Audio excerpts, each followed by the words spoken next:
நீங்கள் பார்த்து கொண்டிருப்பது நியூஸ் 21 செய்திகள். தமிழ்நாடு செய்திகளை உடனுக்குடன் தெரிந்து கொள்ள நியூஸ் 21 செய்திகளை பாருங்கள். உணவு மற்றும் உணவுப் பொருள் வழங்கல் துறை அமைச்சர் சக்கரபாணி மாவட்ட ஆட்சித்தலைவர் சரவணன் தலைமையில் உலக சுற்றுச்சூழல் தினத்தை முன்னிட்டு திண்டுக்கல் மாவட்டம் ஒட்டன்சத்திரத்தில் உள்ள குழந்தை வேலப்பர் கோவில் கிரிவல பாதையில் இருபுறமும் மரக்கன்றுகள் நடும் பணியை தொடங்கி வைத்தார். இந்நிகழ்ச்சிகளில் உணவு மற்றும் உணவுப் பொருள் வழங்கல் துறை அமைச்சர் சக்கரபாணி அவர்கள் தெரிவித்ததாவது: திண்டுக்கல் மாவட்டம் ஒட்டன்சத்திரம் சட்டமன்ற தொகுதிக்குட்பட்ட குழந்தை வேலப்பர் கோவில் வளாகத்தில் மரக்கன்றுகள் நடும் பணி தொடங்கி வைக்கப்பட்டுள்ளது. குழந்தை வேலப்பர் கோவில் கிரிவல பாதை ரூபாய் 20 கோடி மதிப்பீட்டில் அமைக்கப்பட்டு தமிழ்நாடு முதலமைச்சர் அவர்களால் கடந்த சில நாட்களுக்கு முன்னர் திறந்து வைக்கப்பட்டது. அந்த கிரிவல பாதை பகுதிகளில் தற்போது மரக்கன்றுகள் நடவு செய்யப்பட்டுள்ளது. குழந்தை வேலப்பர் கோயிலுக்கு செல்ல பாதை அமைக்கும் பணி மேற்கொள்ளப்பட உள்ளது. அந்த பாதையிலும் சுமார் 3000 மரக்கன்றுகள் நடவு செய்ய திட்டமிடப்பட்டுள்ளது.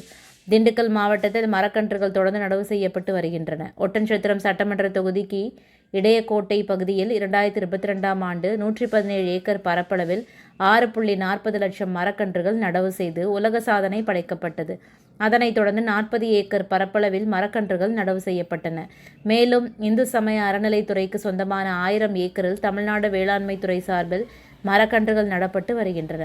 கடந்த ஆண்டு சுமார் 30 லட்சம் பனை விதைகள் நடவு செய்யப்பட்டன. இன்னும் 10 லட்சம் பனை விதைகள் நடவு செய்யப்பட உள்ளன. ஒட்டன்சத்திரம் சட்டமன்ற தொகுதியில் மட்டும் சுமார் 25 லட்சம் மரக்கன்றுகள் நடவு செய்யப்பட்டுள்ளன. சண்முகா நதி, நல்லத்தங்கால் ஆறு மற்றும் நங்காஞ்சி ஆறு ஆகிய பகுதிகளில் வளர்ந்திருந்த சீமை கருவேல மரங்கள் அகற்றப்பட்டன. சுற்றுச்சூழலை பாதுகாக்கும் வகையில் மரக்கன்றுகள் நடவு செய்ய உலக சுற்றுச்சூழல் தினமான இன்று அனைவரும் உறுதியேற்போம் என மாண்புமிகு உணவு மற்றும் உணவுப் பொருள் வழங்கல் துறை மாவட்ட ஆட்சித்தலைவர் சரவணன் தெரிவித்ததாவது: தமிழ்நாடு முதலமைச்சர் அவர்கள் தமிழ்நாட்டில் பசுமை பரப்பை அதிகரிப்பதற்காக பல்வேறு நடவடிக்கைகளை மேற்கொண்டு வருகிறார்கள்.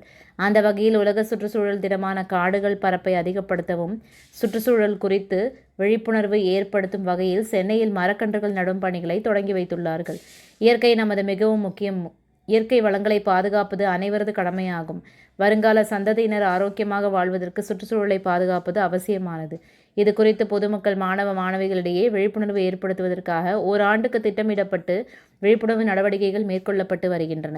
அந்த வகையில் அனைத்து அரசு அலுவலகங்களிலும் மாஸ் கிளீனிங் பணி மேற்கொள்ளப்படுகிறது. தமிழ்நாட்டின் பசுமை பரப்பை அதிகரிக்க அரசு மேற்கொண்டு வரும் நடவடிக்கைகளுக்கு அனைவரும் ஒத்துழைக்க வேண்டும் என மாவட்ட ஆட்சித்தலைவர் அவர்கள் தெரிவித்தார். இந்நிகழ்ச்சிக்கு ஒட்டன்சத்திரம் நகராட்சி தலைவர் திருமலைசாமி, நகராட்சி ஆணையர் ஸ்வேதா, வனத்துறை அலுவலர்கள் கிருபா, பவுண்டேஷன் நிர்வாகிகள், சமூக ஆர்வலர்கள், மாணவ மாணவிகள் கலந்து கொண்டனர்.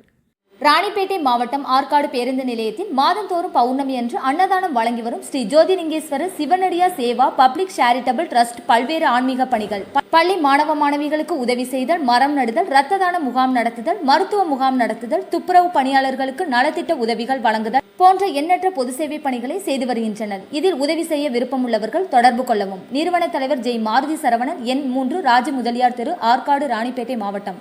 மேலும் விவரங்களுக்கு 9040405952 809818187924 என்ற எண்ணை தொடர்பு கொள்ளவும்.